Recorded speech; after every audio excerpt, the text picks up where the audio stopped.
Está em votação no Congresso Nacional a chamada mini-reforma trabalhista, ou para alguns, MP da escravidão. As novas regras afetarão você e todas as pessoas que trabalham como CLT no Brasil. E nesse vídeo vou falar das principais mudanças pretendidas pelo governo federal, que estão bem próximas de serem aprovadas. Quer saber mais? Então fique comigo até o final desse vídeo.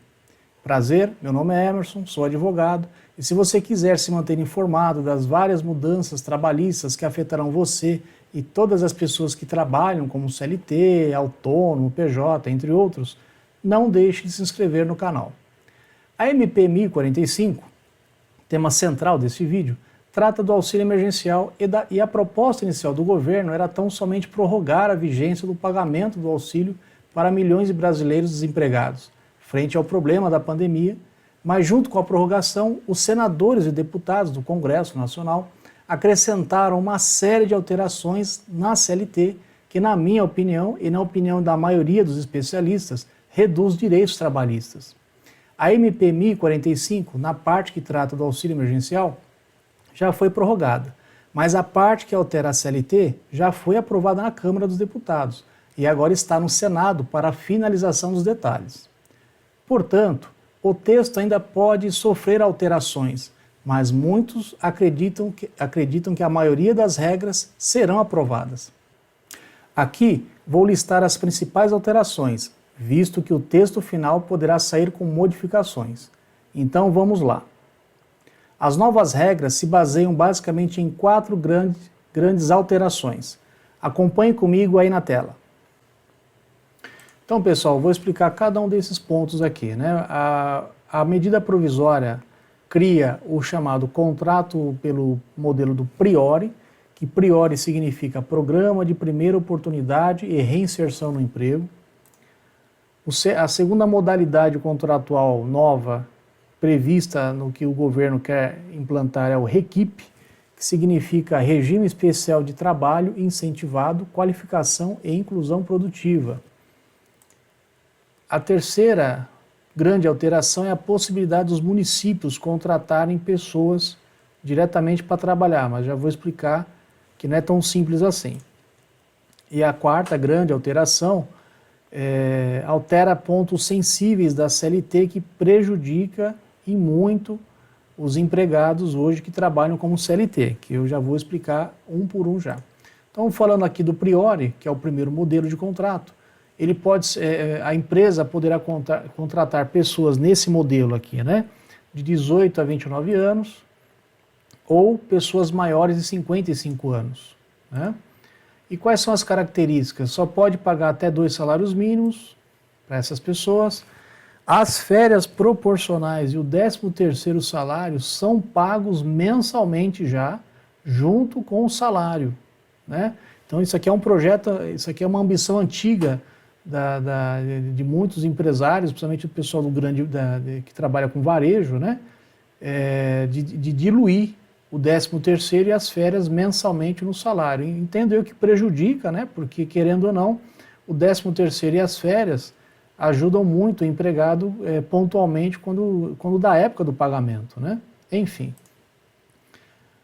E aí possibilita a diminuição do recolhimento do fundo de garantia, que hoje é de 8%, possibilita 2%, 4% ou 6%. E aqui é curioso que a proposta da lei, que já foi aprovada na Câmara, fala em livre acordo entre empregado e empregador, né? Entendo eu que não existe essa possibilidade, pelo menos para a maioria das pessoas que trabalham como CLT, exceto pessoas que ocupam altos cargos de gerência e diretoria.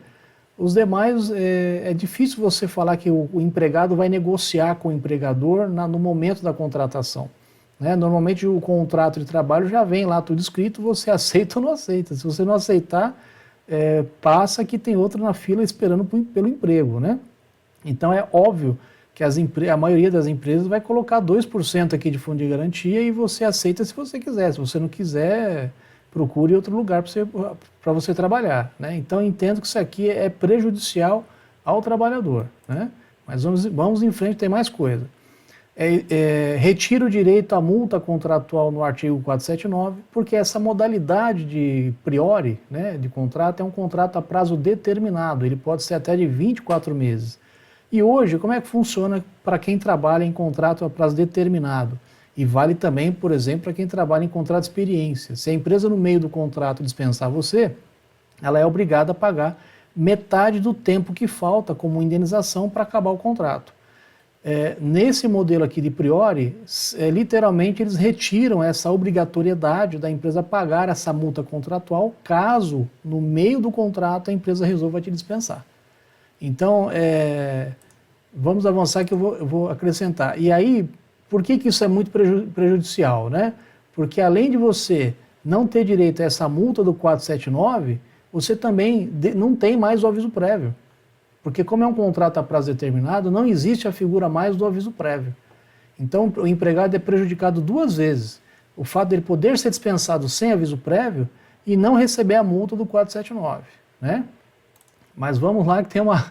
Essa aqui eu até pintei de vermelho porque realmente é muito complicado. Olha só, o texto, né, que está lá no Senado sobre análise, né, e muitos acreditam que vai ser aprovado o texto que está lá. Olha só, permite à empresa olha só, pessoal, recontratar empregados do regime antigo da CLT, ou seja, né, aquele regime que tem um aviso prévio, se for dispensado, que o fundo de garantia é 8% por mês, que você tem direito a férias uma vez no ano, 13º lá em novembro, dezembro, enfim. Ele permite a empresa mandar embora esse pessoal e recontratar para a mesma função, no mesmo local, pessoas no modelo do contrato priori. Ou seja, é basicamente uma substituição de mão de obra, né? Você demite a mão de obra mais cara e contrata uma mão de obra mais barata. Né? Eu tenho certeza que muitos vão falar, não, mas tem lá uma cláusula que fala que só pode recontratar uma vez só. O problema, pessoal, é que, óbvio que eu não vou entrar aqui nos detalhes da lei, mas nós que somos advogados, que somos técnicos, né, eu olhando a lei, tem uma brecha enorme para que a empresa possa sim fazer isso daqui. Né? Então é muito preocupante isso, né? Como se você permitisse a empresa dispensar empregados no modelo antigo e recontratar num novo modelo. Tá? Vamos no próximo, na próxima, que é o REQIP. O REQIP, saiu errado aqui, tá, pessoal? É primeira, mas é segunda aqui, tá? Perdão. O REQIP, ele é pior que o priori. Por quê? Vamos lá. Possibilita, a empresa só pode contratar pessoas de 18 a 29 anos, o que eu acho muito. Né? Eu acho que de 18 a 22, 18 a 23 anos estaria excelente para a inserção de novas pessoas no mercado, mas enfim. Aqui a jornada semanal é no máximo de 22 horas. E olha só, e não dá para chamar de salário, tá, o que a pessoa recebe. Já vou explicar o porquê. O valor pago pela empresa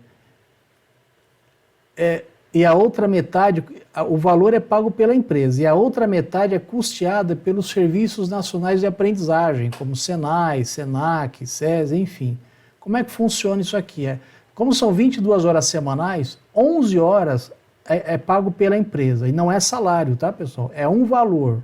É como se fosse um valor negociado lá. Vai pagar lá 11 horas direto pela empresa. E as outras 11 horas a empresa também vai pagar, mas ela vai lá no imposto que ela recolhe e ela vai abater do imposto dela, ou seja, vai ser custeado por esses órgãos, né, de serviços nacionais de aprendizagem. Tá?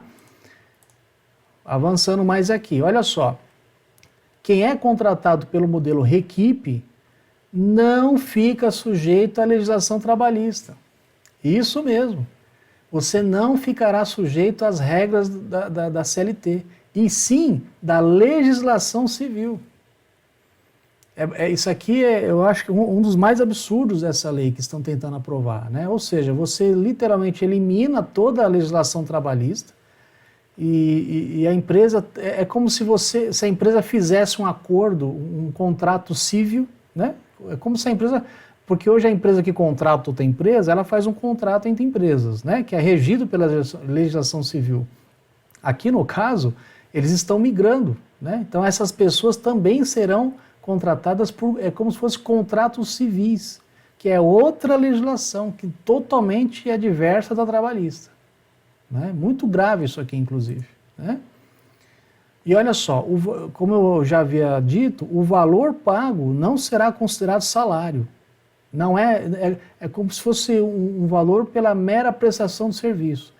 E sim, ela é uma verba indenizatória, ou seja, não vai ter INSS, não vai ter imposto de renda, não tem fundo de garantia, né, não existe outros direitos por conta da não incidência de impostos, e é muito preocupante isso, né?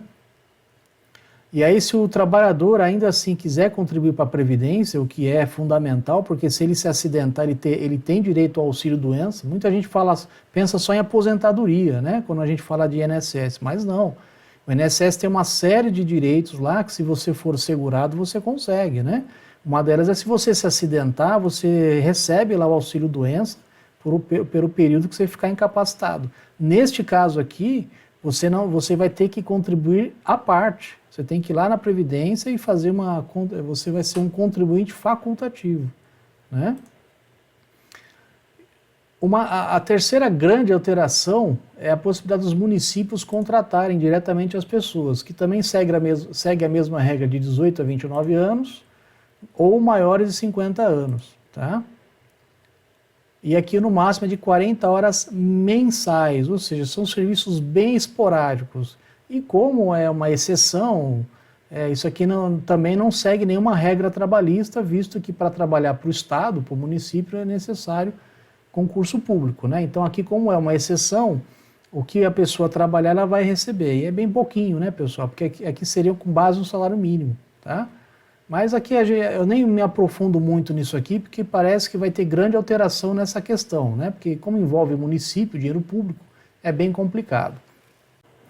A quarta alteração altera o direito de acesso dos empregados à justiça, uma vez que dificulta a concessão da justiça gratuita, impedindo o acesso dos empregados à justiça do trabalho, pois agora o empregado terá que pagar honorários sucumbenciais para outra parte. A reforma trabalhista de 2017 já havia feito modificações parecidas, mas o entendimento jurisprudencial até o momento era da aceitação da justiça gratuita pela mera apresentação de uma declaração de pobreza. Agora, com as novas regras, não mais será aceita tal declaração, e isso acaba criando um temor muito grande aos empregados que desejam ingressar na justiça para reivindicar seus direitos, visto que o risco de perda financeira, por não mais poder se beneficiar da justiça gratuita, é alto.